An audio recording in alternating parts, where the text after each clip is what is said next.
আপনি কি জানেন পৃথিবীর সবথেকে গভীর খাদের নাম কি? চলুন জেনে নিই।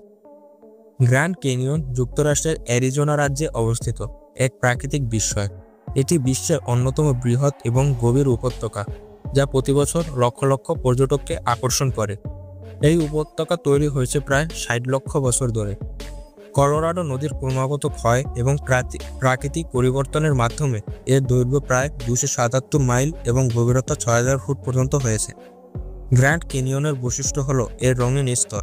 প্রতিটি স্তর বিভিন্ন যুগের ভূতাত্ত্বিক ইতিহাসের কথা বলে। এখানে সূর্যোদয় এবং সূর্যাস্তের দৃশ্য একেবারে মনোমুগ্ধকর। লাল, কমলা এবং সোনালী রঙের মেলবন্ধ প্রকৃতির এক অপূর্ব সৌন্দর্য তুলে ধরে। এটি শুধু দেখার জায়গা নয়, বরং অ্যাডভেঞ্চারের কেন্দ্র। হাইকিং, রাফটিং এবং হেলিকপ্টার ট্যুরের মতন অনেক কিছুই করা যায় এখানে। এরকম আরও রহস্য, রোমাঞ্চকর ও আনকমন জিনিস জানতে আমাদের চ্যানেলটি সাবস্ক্রাইব করুন এবং ভিডিওটি শেয়ার করুন।